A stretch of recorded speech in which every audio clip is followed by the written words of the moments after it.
Ari, I thought this was really interesting. In Seattle, they are closing temporarily three different parks around the city because I quote, and I want to quote here: there have been bouts of negative park activity, so they will continue to stay closed. Interestingly enough, there's a mayoral race going on in Seattle, and these parks are going to be closed for 60 days. In other words, the lead up to the mayor's race.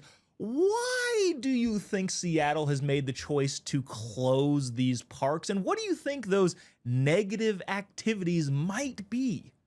So, little background for you. Seattle Mayor Bruce Harrell ran as a moderate law and order candidate last time, and he has completely failed to bring law and order or any moderation. And he spent the last year trying to be a progressive because he's being challenged by somebody who's even more left than him. So, normally before an election, what they start doing is they start cleaning up all the homeless encampments, especially in Mm. tourist season when everybody's coming in for the cruises and the hikes and everything else.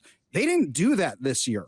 So basically, over the summer, they let crime get completely out of control, more so than normal. You had a shooting on the brand new waterfront they just opened 6 days after they opened it.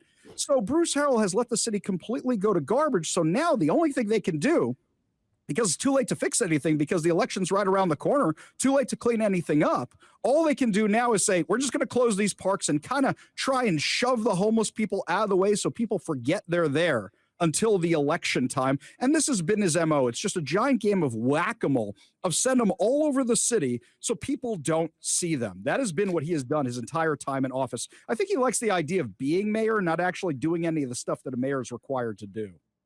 You know, I think you're making the assumption there that the negative activity is homelessness. I guess I thought it was kids falling off the monkey bars and getting boo boos. Jillian, you know, I guess do okay. Now zoom out, right? 30,000 feet, right? We can all see what's going on in Seattle. Do you think this type of stuff has any effect on voters and how they look at how their city is being policed and the safety in their communities and the obvious move to try and gloss over some of the very, very bad parts of major cities like Seattle in this case?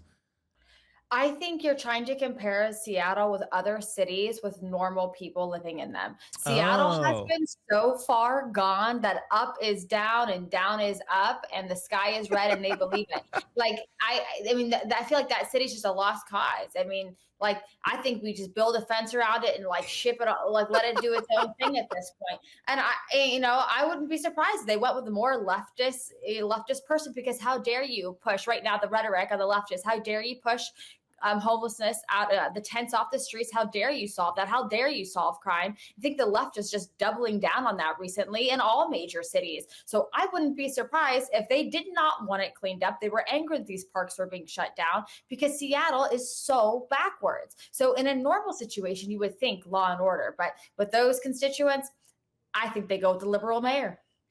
Yeah, you know, we'll all find out together. I personally, Ari, I'll let you out of the fence if we do happen to get the legislation passed to fence I was Seattle going in. to say, what are you trapping me here for? I still live here, guys. You wouldn't have all these crazy stories if not for me. Don't leave me alone here. Come on. We'll give you something special, a little pedestal to get out of the fence. Mm, yes, you have a fence exemption. Special key.